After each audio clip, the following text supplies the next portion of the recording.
Om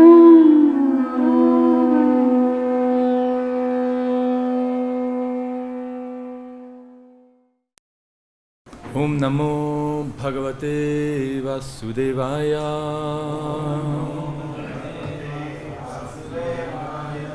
Om Namo Bhagavate Vasudevaya. Om Namo Bhagavate Vasudevaya.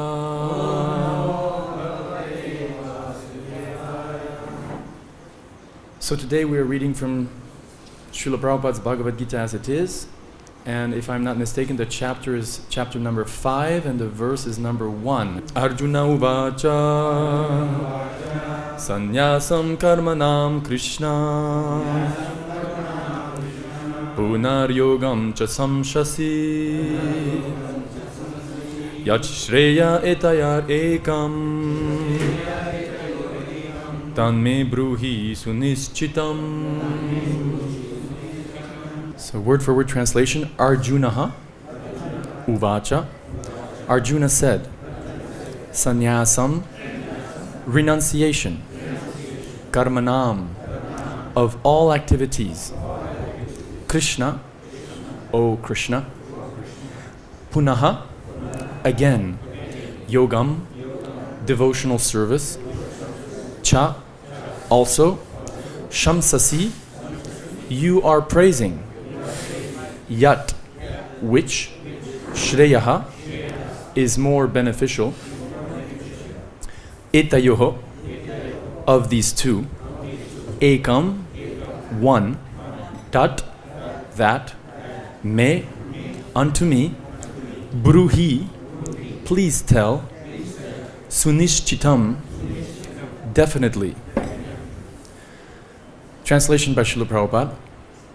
Arjuna said, O Krishna, first of all, you ask me to renounce work, and then again, you recommend work with devotion. Now, will you kindly tell me definitely which of the two is more beneficial? So please repeat after me. Arjuna said, O Krishna, first of all, you ask me to renounce work, and then again you recommend work with devotion. Now, will you kindly tell me definitely which of the two is more beneficial? Srila Prabhupada's purport for this verse. In this 5th chapter of the Bhagavad Gita, the Lord says that work in devotional service is better than dry mental speculation. Devotional service is easier than the latter because, being transcendental in nature, it frees one from reaction. In the 2nd chapter, preliminary knowledge of the soul and its entanglement in the material body were explained. How to get out of this material engagement by buddhi yoga, or devotional service, was also explained therein.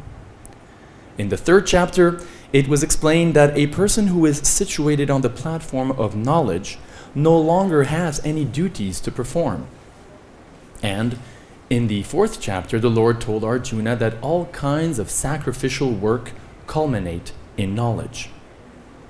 However, at the end of the 4th chapter, the Lord advised Arjuna to wake up and fight, being situated in perfect knowledge.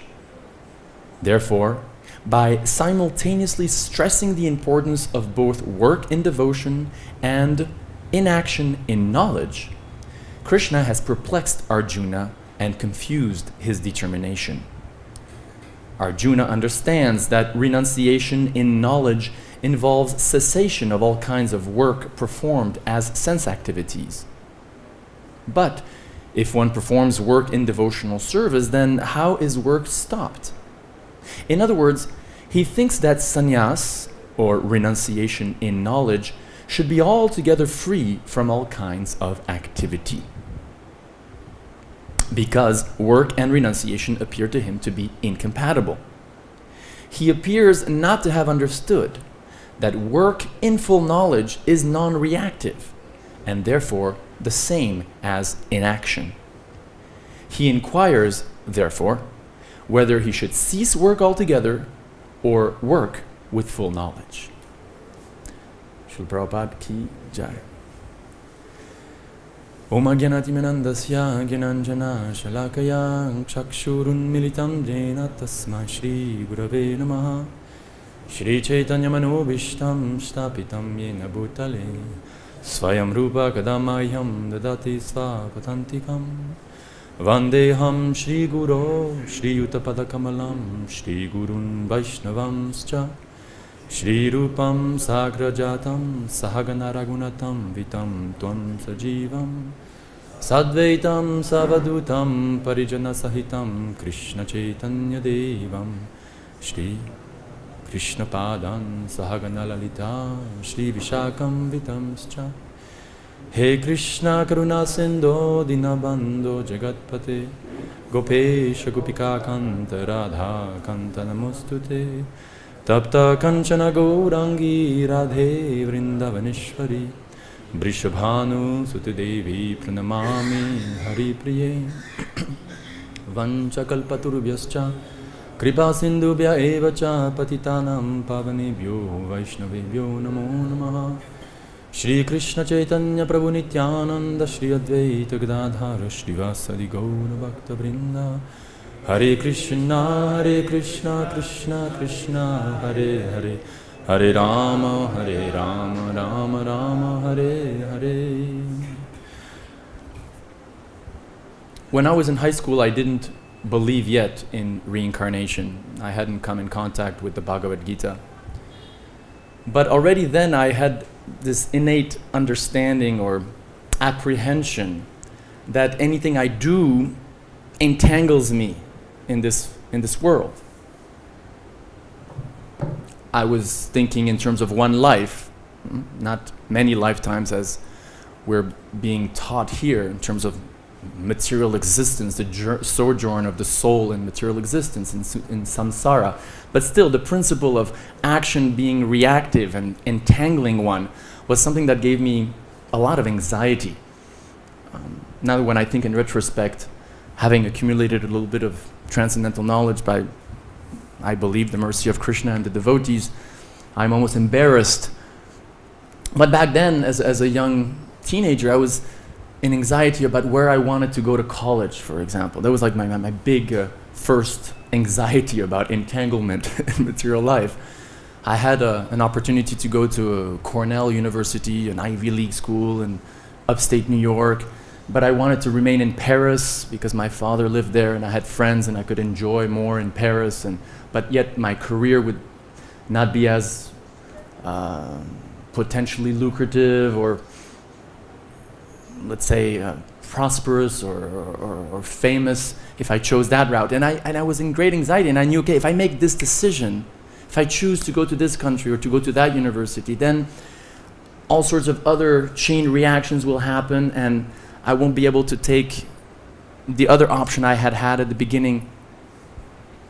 And philosophers have struggled with this idea of action in the world. Jean-Paul Sartre, speaking of French, this famous French philosopher, right? He, a complete atheist, and whose wife also was not one of the greatest personalities who ever appeared on the scene of Western intellectualism. But he came to the conclusion that somehow or other we have to assume responsibility in this world and just, take a decision and live with it, because we've been somehow thrown in this world and we just have to take responsibility for our actions. Similar actually to what Bhagavad Gita says in 13:20 or 13:21, that the soul alone is responsible for his or her unhappiness in the material world. That would be the Bhagavad Gita interpretation of Jean-Paul Sartre, redeeming Jean-Paul Sartre from atheism. But as I said, I think it's something that we all can relate to, this idea of how do we act in this world, how do we act in this particular life so that we get the best possible future. On a larger scale, how do we act in this world so that we get a positive result in the next life? How do we act in this world so that we get free of suffering in the next life? On an even greater scale, how do we act in this world so that we get out of samsara altogether? How do we get freedom from material existence altogether?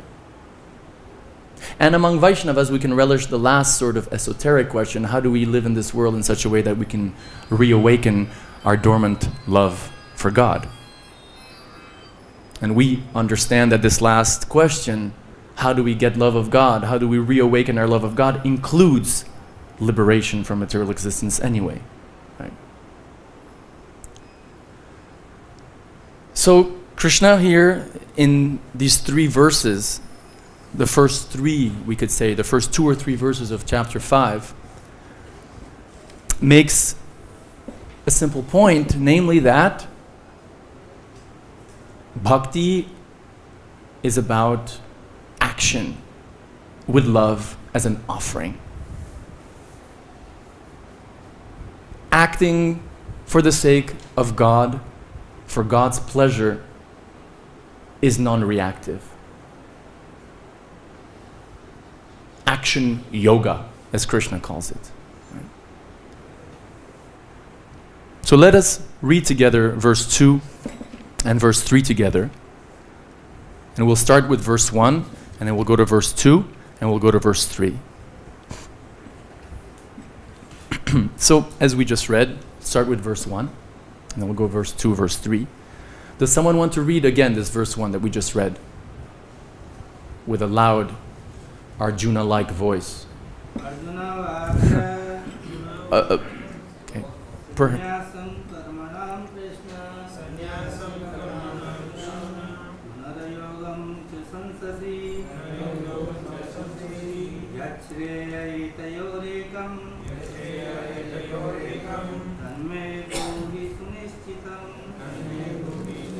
The translation perhaps would be even more relevant for those of us who don't know fluent Sanskrit. Arjuna said, "Oh Krishna, first of all, you asked me to renounce work, and then again you recommend work with devotion. Now will you kindly tell me definitely which of the two is more beneficial?" Very good. Now verse 2. Someone with an equally powerful voice. And just the translation.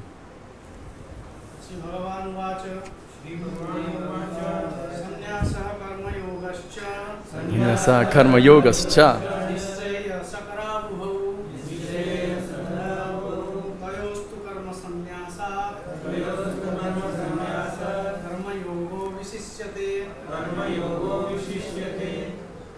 The personality of Godhead replied, "The renunciation of work and work in devotion are both good for liberation. But of the two, work in devotional service is better than renunciation of work."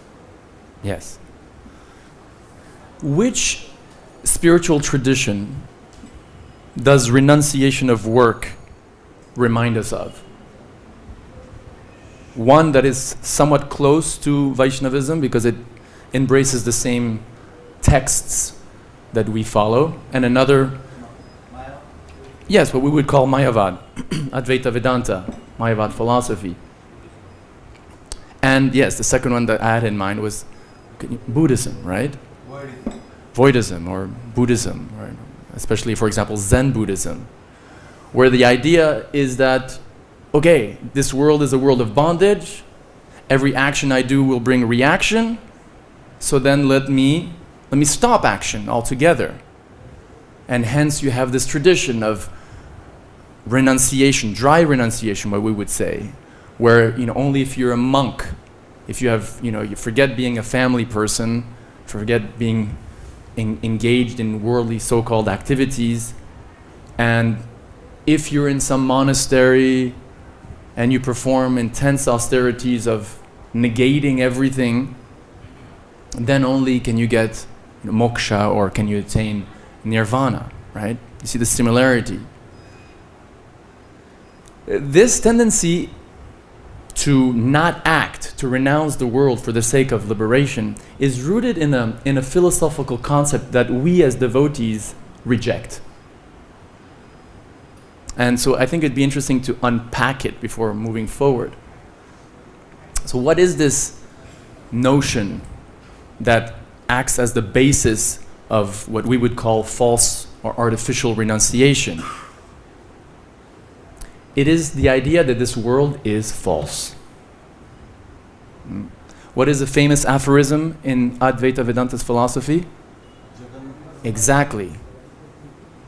Brahma Satyam, Jagat Mithya. This Jagat is Mithya. It has no existence.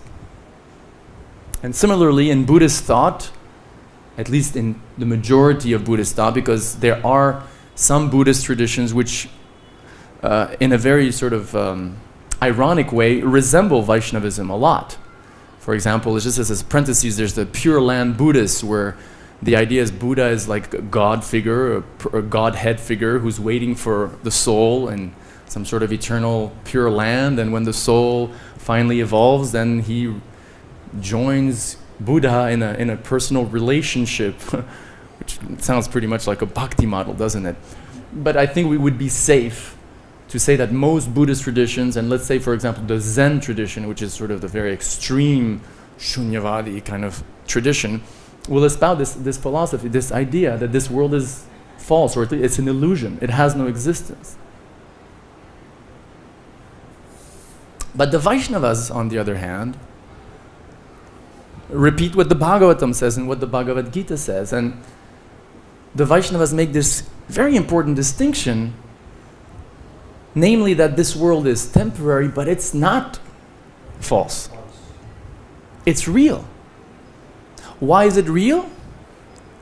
Because it emanates as a Shakti, as a real Shakti of a real God, of a real Supreme Lord, of a real Supreme Person.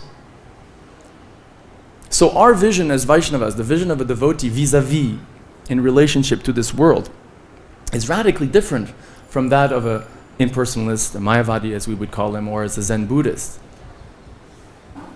We have what Garuda Prabhu, a disciple of Prabhupada who teaches world religions at Christopher Newport University in Virginia, a world-embracing type of theology, as opposed to a world-denying type of theology. Where the world-denying theology is, okay, this world is false, therefore we reject this world. And therefore any activity in this world, by definition, is illusory, no matter how you cut the cake. It's illusory and it's no good. It binds you to illusion further, or it binds you to samsara. And therefore, let us not act. But Krishna says that this material world, which is made up of what? The 5 material elements. How does he call them? Bhinna prakritim. My separated material energy. And so therefore the Vaishnava sees this world, ideally, if he's Krishna conscious, as an energy of his beloved Lord. And when he's very advanced, he not only sees this world as an energy of the Lord, but he sees his Lord himself. Stabor jangam deke na deke tarmurti. What's the second line? It's one of these verses that Bhakti Charu Swami quoted a long time ago in 1994, and somehow that verse stuck with me, but with time, you forget. Stabor jangam deke na deke tarmurti sarvatra ishtadev spurti. In other words, when a pure devotee doesn't even see the material world, he sees his Ishtadev, his supreme worshipable Lord. Just like, for example, a mother sees the sandals of her little baby, she doesn't see the sandals per se, she sees her baby, right? Or when we see, if we have some remnants, some chadar of our spiritual master, or some tadiya of our spiritual master, we worship that as our spiritual master, right? Here, next door, we have so many items that Prabhupada personally used. And those things, even though they're quote-unquote material things, they remind us of Prabhupada, and in that way, they are Prabhupada. Not that we are, impersonalists and we say that these material objects are literally, Srila Prabhupada, but in that sense, they remind us of him. So in a similar way, this material world for a devotee is not a world where we, that we renounce because it's false, but actually we embrace because it's real and because it comes from a real God. And this is where the extremely important notion that Rupa Goswami coined comes into play. Because the devotee accepts this material world as real, and accepts that this world is not an illusion, it's an energy, it's the Shakti of my most worshipable Lord, therefore he or she feels inclined, again if he's Krishna conscious, to engage this world, to connect this world with its source. And hence the notion of, from Rupa Goswami, starts with a Y, next letter is U, next letter is K, Yukta Vairagya. Anasya tasya vishayan yatarham upayunchata nirbhando Krishna sambhande yuktam vairagyam uchyate. That's proper renunciation. And this is what Krishna is talking about here in this verse. Action in Krishna consciousness. Where the devotee sees, Krishna sambhande. Here's a connection. Here's a microphone. I'll use it for Krishna service. Prabhupada uses this example many times, right? I'm using this microphone, and because we're speaking about Krishna, this microphone is no longer to be renounced or to be artificially, how can we say? Yeah, it's permanently unredeemable, profane. You know this idea, profane and the sacred. So there's like things that are forever profane, that you can never redeem them. They're forever lost in the black hole of impersonal, of non-existence or non-redeemability. No, it's just a material object which is made of material energy, and this energy emanates from Krishna. Krishna's real, and therefore, because it's Krishna's energy, it should be engaged in his service. And therefore, if I use this microphone to sing the glories of Krishna, to chant Hare Krishna, Krishna Krishna, Hare Hare, then this microphone, it regains its original spiritual nature. Prabhupada gives the analogy of the, how do you call it, the powerhouse. The powerhouse from where cold and hot comes, right? Yes. But from the point of view of the powerhouse, the energy is the same, exactly. So it's really a question of consciousness. It's really just a question of consciousness.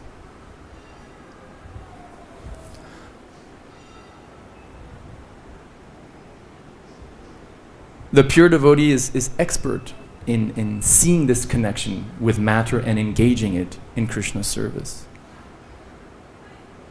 And not to see the connection with Krishna of a material object or a material career or a material opulence or a particular talent or a particular situation. Not to see the connection with Krishna and not to engage it in Krishna's service is what Rupa Goswami then calls, what's the second? Falgu Vairagya, which means false renunciation. Parpancha katya buddhya hari sambhana vastuna mumukshuri parityago vairagyam falgu katyate. False renunciation. False renunciation. Just like, again, the example of Prabhupada, he used to say, for example, the impersonalist, when you give him money, he says, no thank you, I will not touch. Right? Why? Because money is material and I'm above it. And the Vaishnava, you give him money, he takes it and he hands his left hand and says, give me more. And again, we have a perfect example, a contemporary example in Prabhupada, how he was so expert in engaging matter in Krishna's service. And nothing for oneself, but for the sake of serving Krishna. And serving Krishna means what in this age of Kali, practically speaking? Yes, of course, the Yuga Dharma, the yagya for this age. In terms of action, of course it's an action. Preaching, spreading the Sankirtan movement, engaging money, engaging talent for spreading the holy name, for spreading this chanting of the holy name. And so, just as Bhakti Siddhanta Saraswati Thakur rolled into Radhakund in a car. I mean, 40 years ago, there were 2 cars in Vrindavan. Imagine 100 years ago when Bhaktisiddhanta Saraswati Thakur came. He was a sannyasi. We can imagine the revolutionary spirit. we could say that a grihasta has more of an adhikar to engage in yukta vairagya, because in a way he's in the world, he hasn't, I mean, a sannyasi has, even a Vaishnava sannyasi has renounced social life, has renounced family, has renounced a wife, has renounced a money-making career. So in a way, we could say that a sannyasi is more restrained, right, even in terms of yukta vairagya. And so here comes Srila Bhaktisiddhanta Saraswati Thakur arriving in what we believe in, what Rupa Goswami described as the sacred, the topmost sacred place in the universe, Radhakund, driving in a car.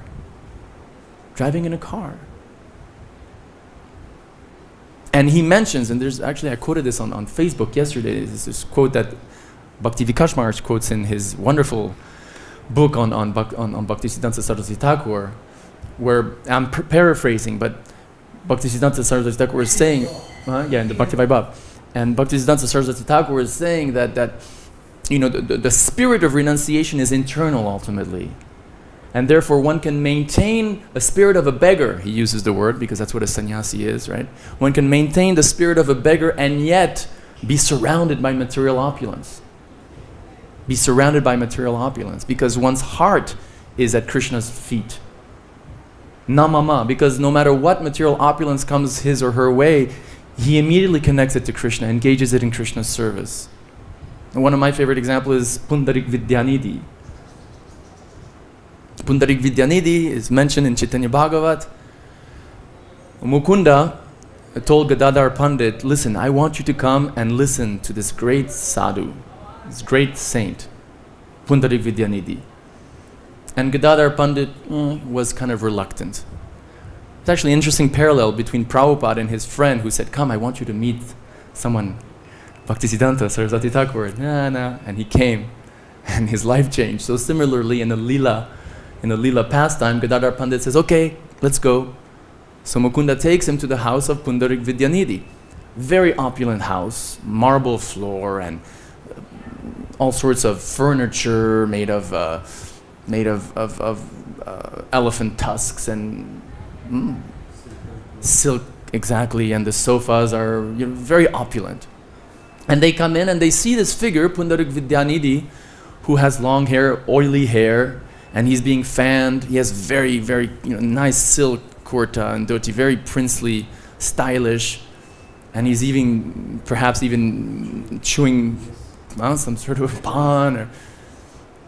And immediately Gadadhar Pandit thinks, what? This is who you brought me to here? And Mukunda could tell, okay, he has doubts. Wait a second.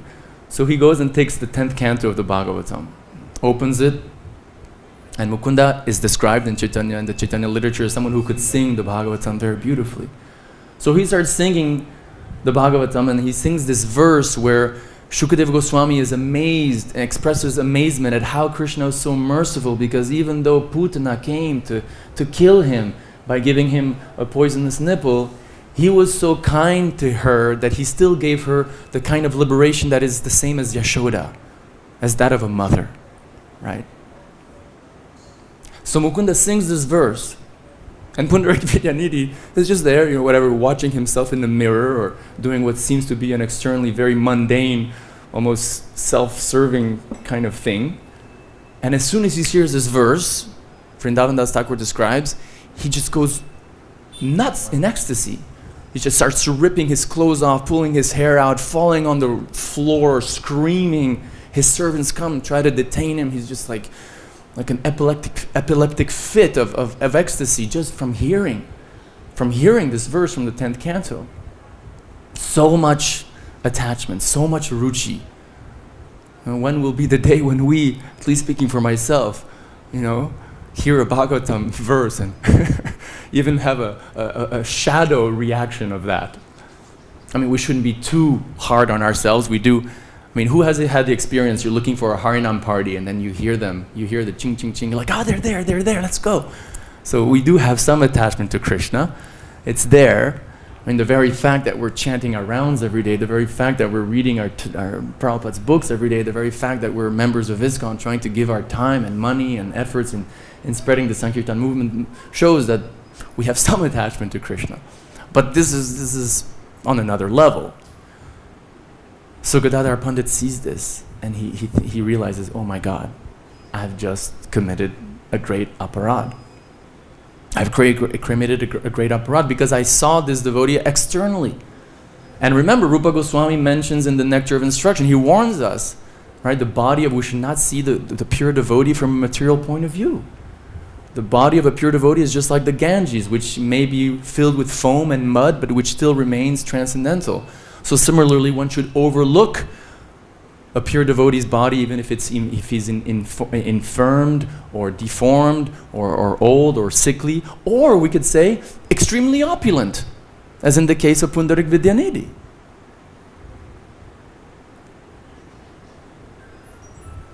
So that's the lesson to be learned.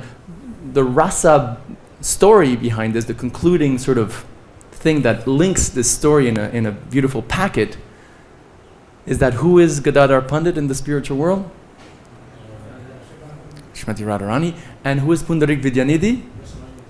Vrishabhanu. And who is Vrishabhanu related to Radharani? Her father. So Gadadhar Pandit is taking shelter of her father. Because, I'm sorry, I forgot to say, Gadadhar Pandit concluded, oh my God, I committed this offense. Therefore, the only way I can atone for having committed this offense is to take shelter of Pundarik Vidyanidhi and take initiation from him. And so he approached him and begged initiation, which he received. So from a spiritual perspective, it's Srimati Radharani coming to take shelter of her father. Right. So you should remember, and you do already, I mean, you are all senior, most of you, to me. So I'm preaching to the choir here. But maybe you should tell others that you are preaching to not to artificially renounce whatever talent they may have, whatever intelligence they may have, whatever money they may have. It's not maya, it's not illusory. On the contrary, it's a gift from God, and one, you should engage it in Krishna's service. You should engage it in Krishna's service. See, this is what Prabhupada talked about when he was talking about cultural revolution. Right? The cultural revolution of Krishna consciousness that is supposed to take over the world. That happens through Yukta Vairagya, through individual Vaishnavas engaging their wealth, engaging their talents, engaging their intelligence, engaging whatever they have at their disposal in Krishna's service, in the Sankirtan movement. So ask yourself, like, what have I received? What is my lot, karmically speaking, in this life? Like somebody may, have a lot of wealth. Someone may be a very strong person who can work very well. Someone else may be very patient. There's just almost an unlimited variety of karmic, right, combinations that create a particular type of body in which one of us is in. And so what is your particular gift, we could say? What is your particular karma, and how can you engage it in Krishna's service? I wish I had been taught this at the beginning. Coming back to my early years, I joined in a time when ISKCON, I would say, was, like, do you ever go surfing? You catch a wave, and while it's strong, you ride it, and then at the end of the wave, when it loses strength, you stop surfing because there's no more wave pushing you. The wave is finished. So I became a member of ISKCON in the 1990s when I think was the last part of the wave of a trend which was perhaps necessary, and I don't want to get too much into the history of it, but a necessary sort of phase in ISKCON where much of the emphasis was on joining as a full-time, so to speak, missionary, isn't it? And then you ask Srila Prabhupada's disciples, they all use the word joined. When did you join? When did I join? But when you speak to someone who just converted to Christianity, for example, they never say, I joined. I converted. I became a Christian 5-10 years ago. I became a follower of Christ 20 years ago, But in the 70s and early 80s, there was this mood that, okay, if you actually become interested in Krishna consciousness, it basically means you have to renounce your family, renounce your career and join a temple and join a community, isn't it? How did that happen? Why did that happen? Did Prabhupada encourage that? Did he have a very limited amount of time left on his watch? Did he have to try to secure ISKCON in a way that would continue, that would secure its continuation after his passing away? All these factors are to be considered. But we cannot forget the philosophy, the basic theology, which is what we've just explained, which is what Krishna described, and which he speaks of in verse number 3, which we can go to now. I'll read it. The verse 3 is like this: one who neither hates nor desires the fruits of his activities is known to be always renounced. Such a person, free from all dualities, easily overcomes material bondage and is completely liberated, O mighty armed Arjuna. So again, this theme of working, but just being detached from the result and giving the result to Krishna.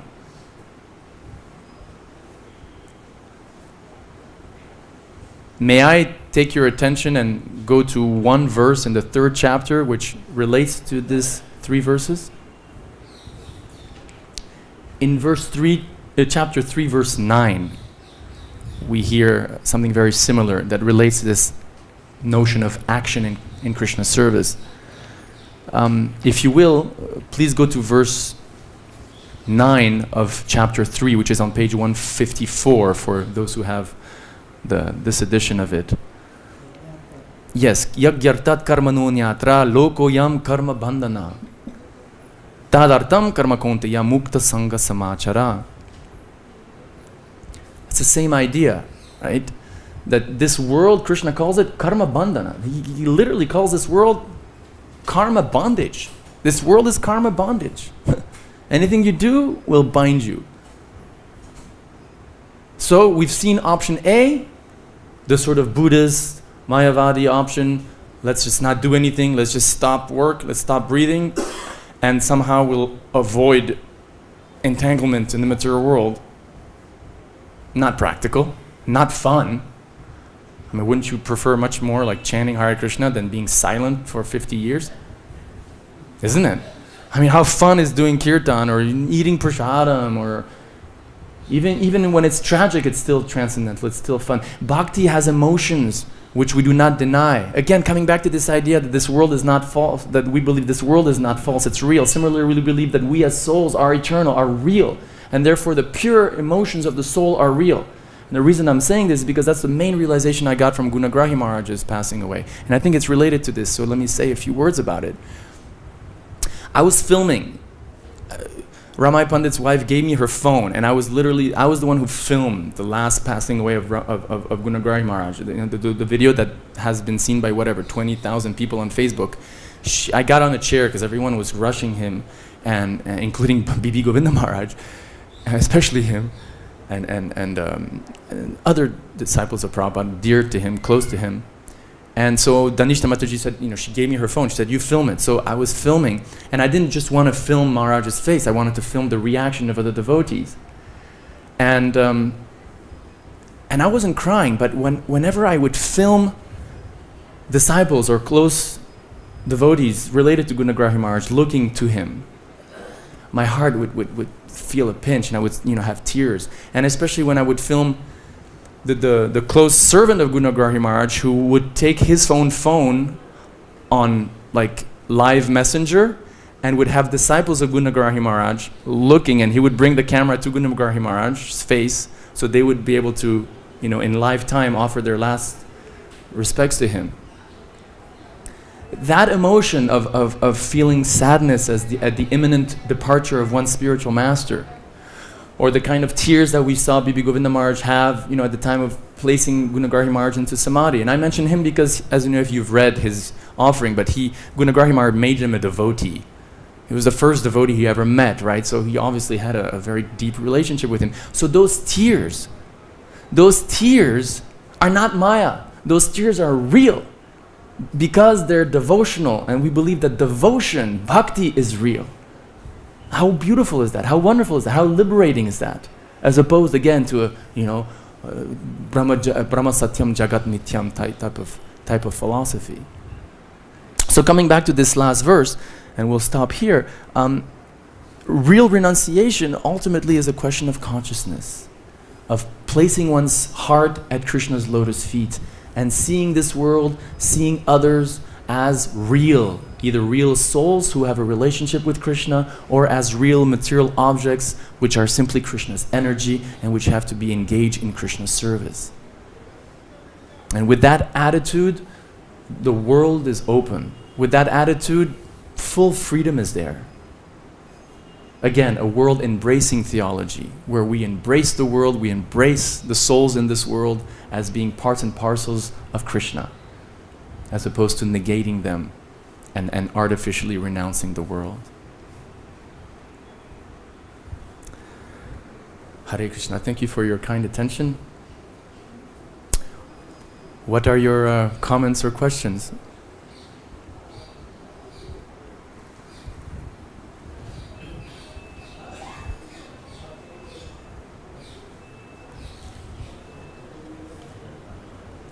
As they say in auctions, going once, going twice. Prabhu. You said that we should not renounce our careers and our work. We can offer the fruit. Prabhu is saying that I said that we should not renounce our careers and we should offer the fruit. Offer that's what the verse is also saying.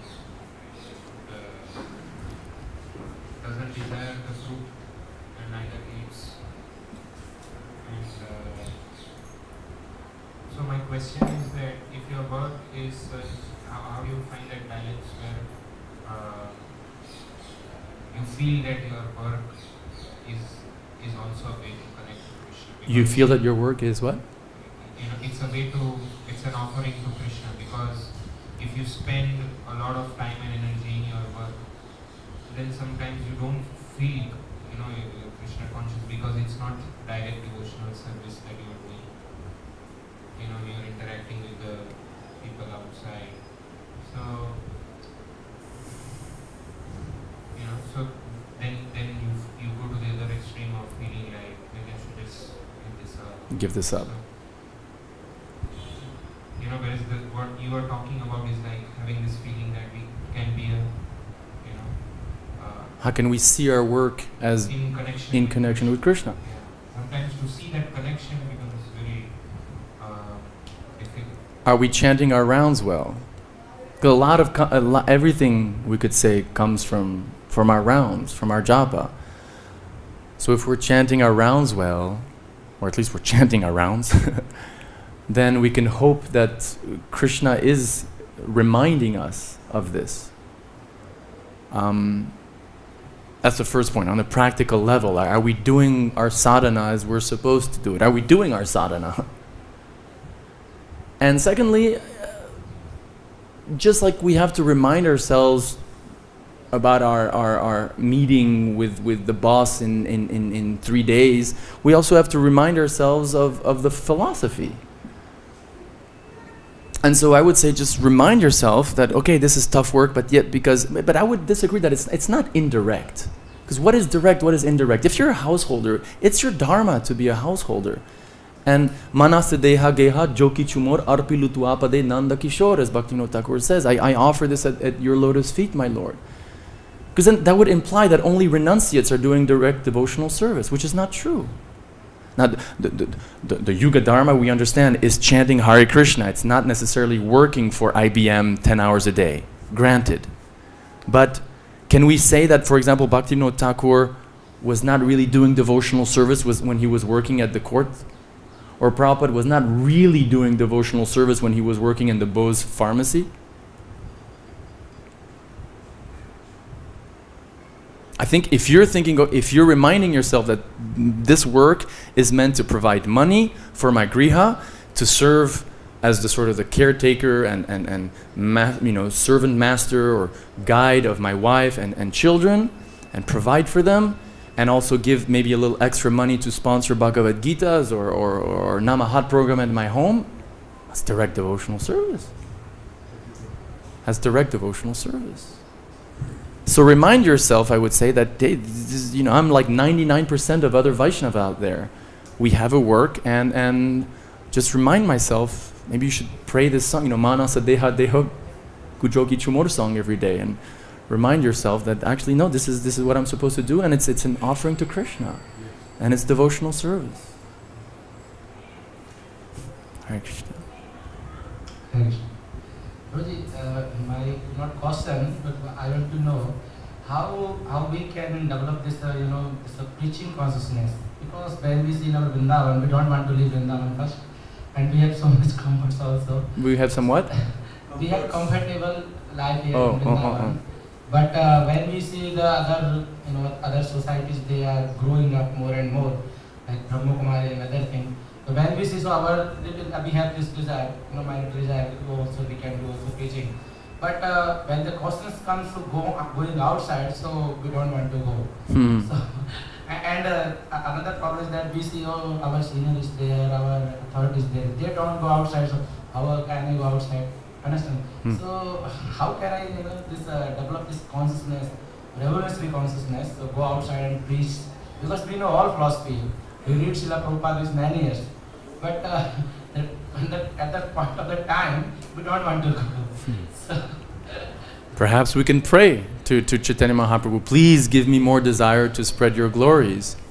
And we can associate with those who have this desire to spread Krishna consciousness. And I think by reading Prabhupada's books and his purports and hearing his lectures, he was preaching personified. And so by associating with him, we're surely to get this rubbing off on us. Maybe it's not your time yet also. Probably we talk about a lifetime in preparation. Maybe Krishna doesn't want you yet. But I think the fact that you're harboring this desire in your heart is actually very healthy. And I'm sure that Krishna will fulfill your desire, because we know from Bhagavad Gita that nothing pleases Krishna more than someone who helps others come to Krishna. So why would Krishna not fulfill that desire? Right. Nachatasman manuscheshu praschin me priyakritama. So why would Krishna not fulfill that desire? So have patience, my son. It will come. Yes, Prabhu. Every day we are listening so many topics on different matters. Just like we listen the example of a washerman putting a load on the donkey, and donkey is thinking that for a morose of glass he is doing those things. You're speaking about me.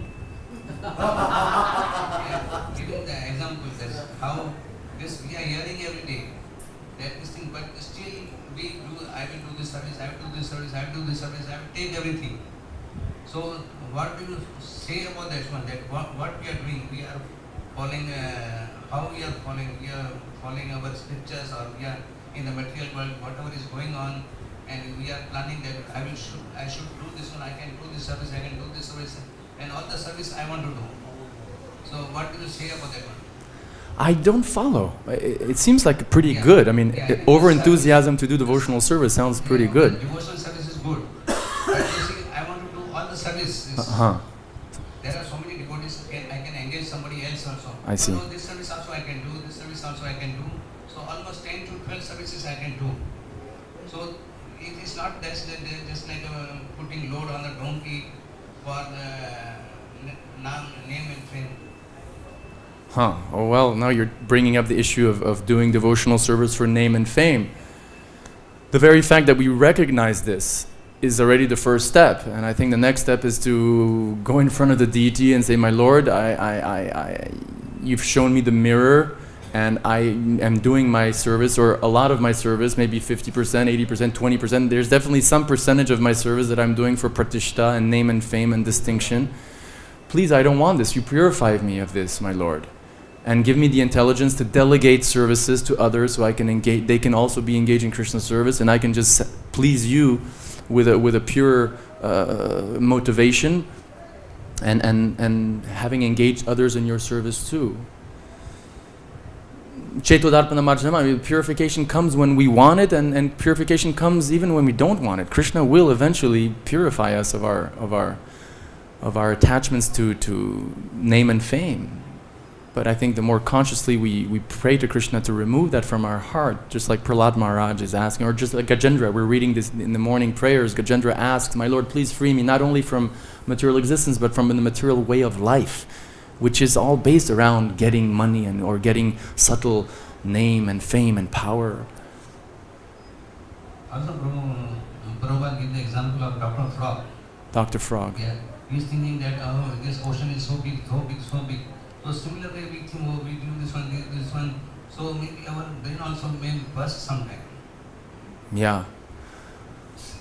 Yes, it may burst. Fortunately, the soul doesn't burst. The soul is eternal. And if we remain in the Sangha of the Vaishnavas and keep chanting and keep serving, then Chetodarpanamarjanam will take place, and we'll go back to Godhead. So, thank you for your patience, and Panchakalpatarusha Kripa Sindhu Yaja Patidam Pavanyo Vaishnavebhyo Namo Namaha. Srila Prabhupada ki jai, Srimad Bhagavad Gita ki jai, Vrindavan Dham ki jai.